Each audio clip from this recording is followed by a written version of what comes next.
Class 6 के student Hindi का दूसरा अध्याय निखिल की सूझबूझ पढ़ रहे थे आप लोग।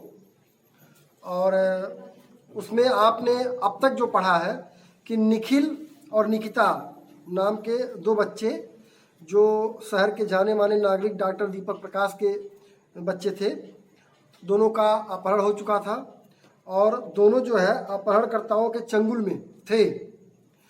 निखिल थोड़ा बड़ा था, निकिता छोटी थी। निखिल के अंदर थोड़ी हिम्मत आई थी कि यहाँ से बच निकलने का कुछ उपाय सोच सके। तो आगे आप देखें आप लोग इस कहानी में क्या होता है कि निखिल क्या कर पाता है। इसी उधेड़ बुन में, आगे हम पढ़ा रहे हैं कल से आगे, इसी उधेड़ बुन में काफ़ी समय बीत गया, पर निखिल जानता था कि यह समय उसने बेकार नहीं गंवाया। यानी निखिल अपने आप को संयत कर लिया था और वह यहाँ से निकलने का पूरा प्रयत्न, पूरा विचार कर रहा था और इसी उधेड़ बुन में अपना समय बिताया था।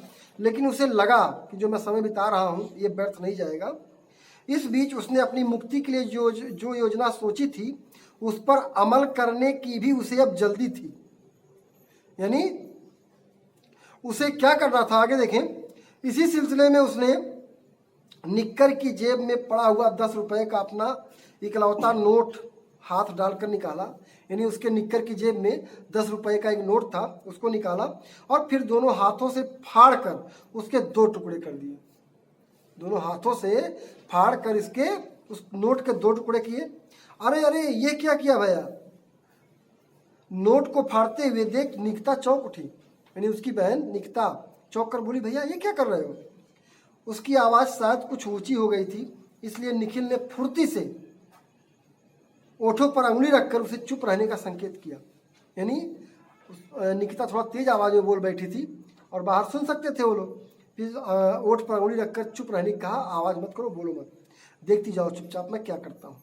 वह फुसफुसाया, मतलब धीमी आवाज़ में बोला ताकि आवाज़ बाहर ना जा सके। और देखो जब मैं इशारा करूं तो खूब जोर जोर से रोने लगना, चुप मत होना, पर हाँ मेरे चुप कराते ही एकदम चुप हो जाना, ठीक है?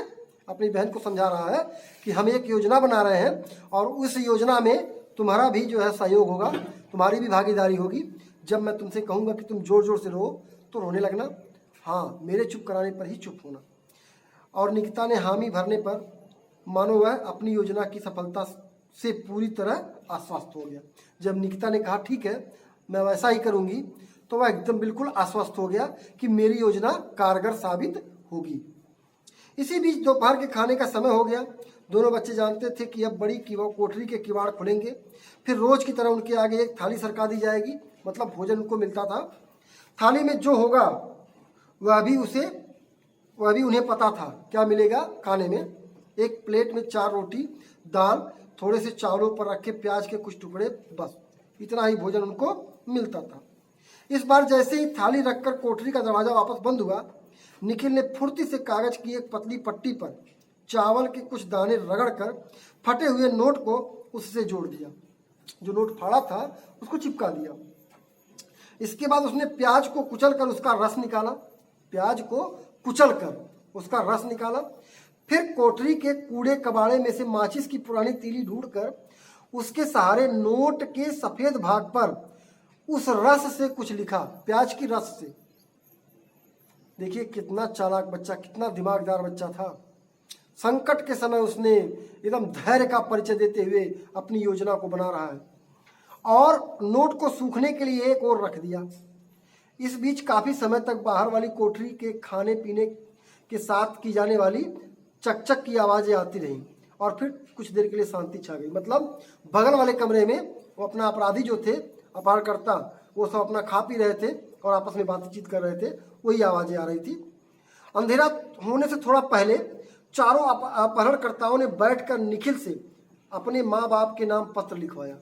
ध्यान दें, निखिल से, जिनमें इन दोनों को अपनी कैद से छोड़ने के बदले 15 लाख रुपयों की मांग की गई थी। निखिल से ही वो चिट्ठी लिखवाई गई और उसमें ये लिखवाया गया कि आपको अगर बच्चों को पाना है, छुड़वाना है तो 15 लाख रुपए देने पड़ेंगे। चिट्ठी लिखने के दौरान ही निखिल के इशारे पर निकिता ने रोना शुरू कर दिया। उनका प्लान पहले से ही था। निखिल आधे इशारा किया और निकिता रोने लगी। जब कोई बदमाश उससे रोने का कारण पूछता तो वह चुप हो जाने को कहता। वह उतनी ही अधिक जोर जोर से रोने लगती। अंत में निखिल ने उन लोगों को बताया कि निकिता ने अपनी सहेली मीता से 10 रुपए लिए थे। अपनी सहेली मीता से 10 रुपए लिए थे, शाम तक उन्हें लौटाने का वादा किया था। अगर आज शाम तक मीता को रुपए नहीं मिले तो उसके पिता उसे बहुत पीटेंगे। इसलिए निकिता चाहती है कि हमारे घर पत्र भेजते समय आप लोग 10 रुपए का वह नोट भी साथ में रख दें और पत्र में लिख दें कि इसे मीता को दे दिया जाए। मतलब जो पत्र मेरे माँ बाप के पास आप ले जाएंगे फिरौती की रकम लेने के लिए, उसी में यह नोट भी आप डाल दें और उस पत्र में लिख दें कि मीता को दे दिया जाए, ताकि वह पत्र उसकी सहेली के पास पहुंच जाए नोट, और वह मार खाने से बच जाए। बदमाशों ने इस बात में कोई आपत्ति नहीं दिखी। तब निखिल के कहने पर निकिता ने रोना बंद कर दिया। इस तरह फिरौती का पत्र उस जुड़े नोट के साथ सवेरे सवेरे डॉक्टर साहब की कोठी के बरामदे तक पहुंच गया। आश्चर्य, उसी दिन शाम होते होते चारों अपराधी पुलिस के शिकंजे में फंस गए। उसी दिन, जिस दिन ये चिट्ठी पहुंची, उसी दिन शाम होते होते चारों अपराधी पुलिस के शिकंजे में फंस गए। बच्चों को सकुशल छुड़ा लिया गया। कुछ देर बाद दोनों बच्चे जब घर पहुंचे तो वहां उत्सव का माहौल था। उनकी रिहाई की खबर न केवल घर तक बल्कि पूरे शहर में और यहाँ तक कि टीवी चैनल के माध्यम से पूरे देश में फैल चुकी थी। तो अब बच्चों सोचो, ऐसा क्या हुआ उस चिट्ठी के साथ, उस नोट के साथ, कि वह चिट्ठी और नोट पहुंचते ही घर, शाम तक चारों अपराधी पकड़े गए, बच्चे छुड़ा लिए गए, बिल्कुल फिरौती भी नहीं देनी पड़ी, सबको भी सकुशल। तो अगर आपको आगे ये जानना है कि आगे क्या हुआ, कैसे ये संभव हो पाया, तो इसके लिए आपको इंतजार करना पड़ेगा। आपको ये बाकी घटना आपको अगले वीडियो में मिलेगी। आज के लिए बस इतना ही।